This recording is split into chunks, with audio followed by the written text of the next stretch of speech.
महागठबंधन के सीएम उम्मीदवार और आरजेडी नेता तेजस्वी यादव भी आज कई चुनावी सभाओं को संबोधित करने वाले हैं। गया और नवादा में तेजस्वी की चुनावी सभाएं हैं। महागठबंधन के उम्मीदवारों के पक्ष में तेजस्वी यादव लगातार चुनावी सभाएं कर रहे हैं और कल आरजेडी नेता तेजस्वी यादव ने एक बार फिर नीतीश सरकार पर निशाना साधा। तेजस्वी ने 10 लाख बहाली के साथ शिक्षकों के लिए समान काम समान वेतन का वादा किया। तेजस्वी ने कहा कि बेरोजगारी की वजह से बिहार से पलायन हो रहा है और सरकार बनने के बाद बड़े पैमाने पर बहाली होगी। आपका भाई मुख्यमंत्री बनेगा तो पहला कैबिनेट मीटिंग में पहला दस्तखत मुख्यमंत्री रहते हुए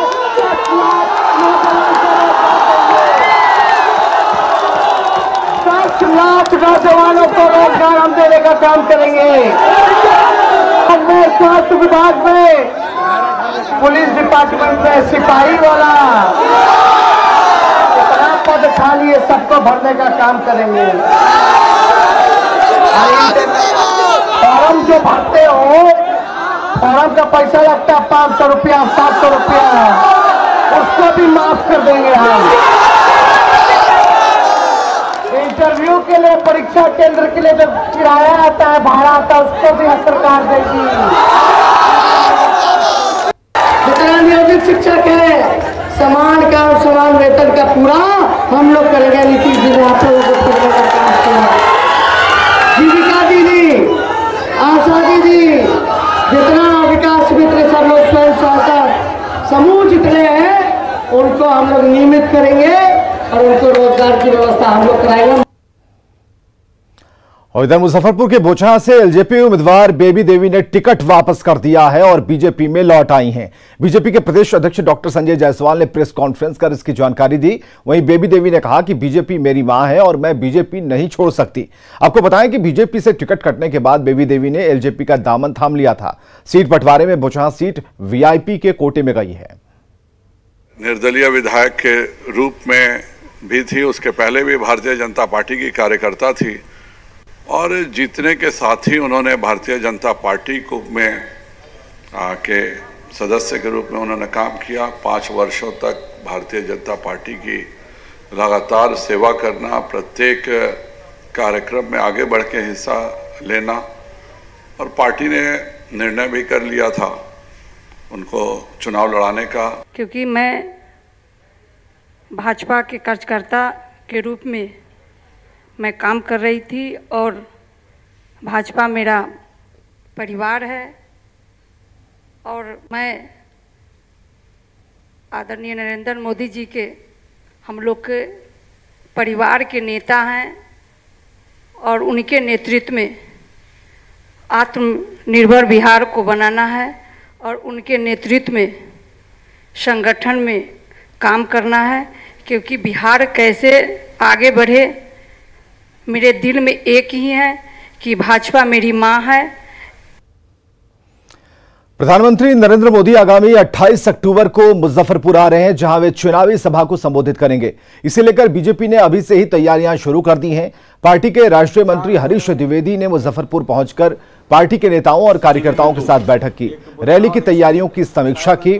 प्रधानमंत्री मोदी मुजफ्फरपुर की रैली के जरिए बिहार के 20 विधानसभा क्षेत्रों के लिए प्रचार करेंगे। इन सभी विधानसभा क्षेत्रों में कम से कम 5 जगहों पर रैली का एलईडी से प्रसारण किया जाएगा। राष्ट्रीय मंत्री ने कहा कि रैली का आयोजन कोविड-19 के प्रावधानों का पूर्ण पालन करते हुए किया जाएगा। हरीश द्विवेदी ने बताया कि बिहार में 4 दिनों में पीएम मोदी कुल 12 रैलियों को संबोधित करेंगे। पीएम साहब 28 तारीख को आ रहे हैं और कुल 12 रैलियां उनकी पूरे बिहार में 4 दिनों में है। एक दिन में 3 रैली है। 28 तारीख को पहली रैली उनकी दरभंगा में है, दूसरी रैली मुजफ्फरपुर में है और तीसरी पटना में है। अधिक से अधिक स्थानों तक एलईडी के माध्यम से उनकी बात पहुंचाई जाए, इस प्रकार की भी हम लोग योजना बना रहे हैं। मुझे लगता है कि 20 विधानसभाओं की रैली है ये। इधर सीतामढ़ी जिले के रीगा में 1992 में हुए दंगे में करीब 200 परिवार बेघर हुए थे। बेघर लोग लीची बागान में अपनी जिंदगी गुजार रहे हैं और इन्हें मुआवजा देने का ऐलान किया गया था, लेकिन आज तो ये लोग आज तक इंतजार ही कर रहे हैं। लोगों का कहना है कि वोट के समय लोग आते हैं, वादा करते हैं और चले जाते हैं। हालांकि इन लोगों को लोकतंत्र के महापर्व पर पूरा भरोसा है और वोट भी हर बार करते हैं। हमारे सहयोगी राकेश रंजन की ये रिपोर्ट देखिए। वर्ष 1992 में जब सीतामढ़ी में दंगा हुआ था तो रीगा के तकरीबन 200 परिवार अपने घर से बेघर हो गए थे और सीतामढ़ी के इस लीची बागान में उन्होंने शरण लिया था।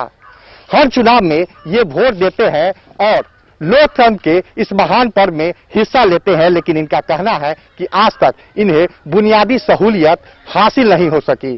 क्या मिला जनप्रतिनिधियों से, आज तक क्या मिला? जनप्रतिनिधि से तो इतना दिन के अंदर में हम लोग को कुछ मिलवे नहीं किया। इधर आ करके अभी 6 महीना पहले वही PCC जो है मुख्यमंत्री के योजना में जैसे बनाया गया है। सरकार से हम लोग का क्या दिमाग चाहिए? हम लोग का जो सुविधा है यहाँ रास्ता का, बिजली का, घर द्वार का, इंदिरा आवास, हम लोग 1992 में दंगा हुआ था तो हम लोग का कुछ नहीं मिला। इंदिरा आवास भी यहाँ मांगते हैं तो मुखिया मेंबर ये लोग जो बोलते हैं कि हम वहाँ से मिलता नहीं, हम लोग कहाँ से दे? मुआवजा नहीं मिला। आए बोला से मुआवजा मिलेगा, मुआवजा करते करते में इस समय हो गया, कुछ दिया नहीं। आज तक मुआवजा नहीं, आज तक नहीं कोई दिया। कि मुआवजा देंगे आपको? 5 लाख रुपया गया, 5 लाख रुपया के सूचना देके गया था, लेकिन आज तक कोई चीज नहीं हम लोग के मिला है। कोई विधायक कुछ नहीं सर, कोई आता है कि नहीं देखने? कोई देखने सुनने नहीं आता। वो इलेक्शन होगा तो आएगा। वोट देते हैं अपने इलेक्शन? हाँ, वोट देते हैं। पूरा परिवार सब घर? हाँ, पूरा गांव देते हैं। ठीक, लेकिन सरकार और जनप्रतिनिधि के नजर में आज भी ये पूरी तरीके से ओझल है। राकेश रंजन, न्यूज़ 18, सीतामढ़ी।